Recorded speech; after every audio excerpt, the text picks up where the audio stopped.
James the Red Engine could not stop laughing about Toad's accident in the muddy pond. Toad had broken away from Oliver's train, and by no fault of his own, had been diverted to an old siding to avoid a nasty accident.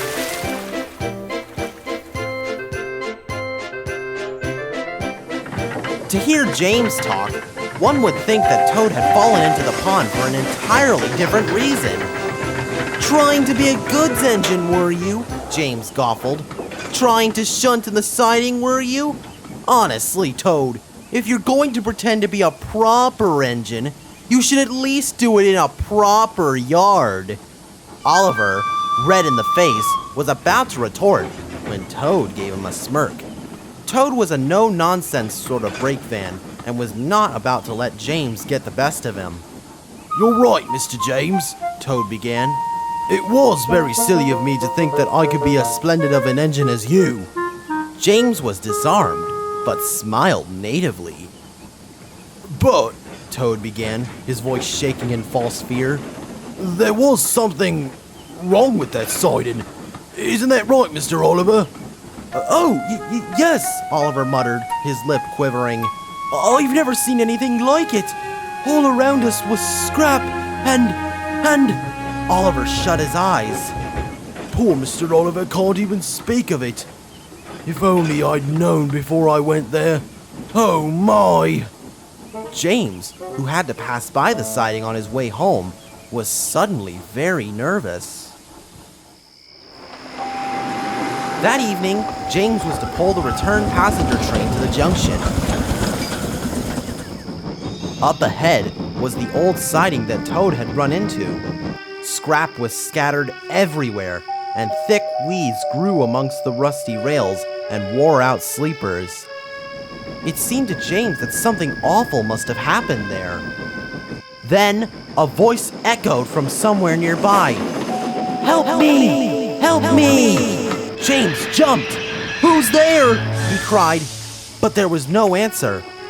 "Come on," said James's driver. "It's only the wind." But James was not so sure.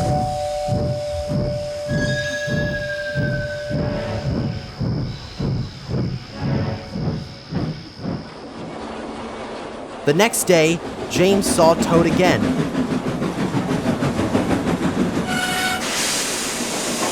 "You were right," James said weakly. "There is something wrong with that siding. What happened there?" "An old engine came off the rails there many years ago," Toad said.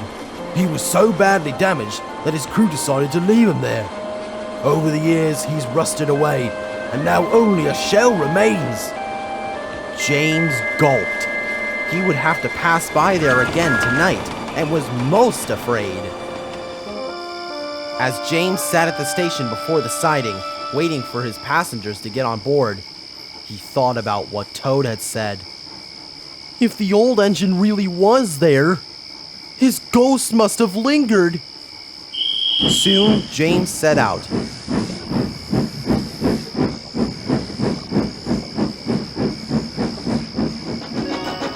Up ahead, the siding came into view. "Help me! Help me!" called the voice again. James began to quiver. "It's the ghost!" he cried.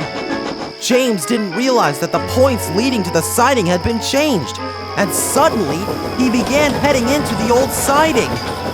"Oh, horrors!" he cried.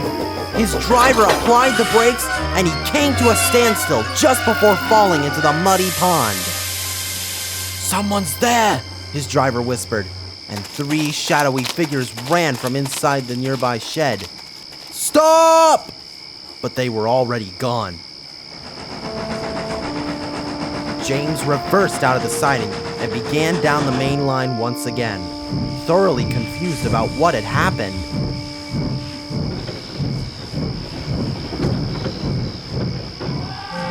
At the next station, the passengers were most upset about the delay and told the Fat Controller about James's runaway. James's driver told him what had happened. "I'm sorry for the, detour," he said, "but this really was not James's fault. We must investigate what happened in that siding."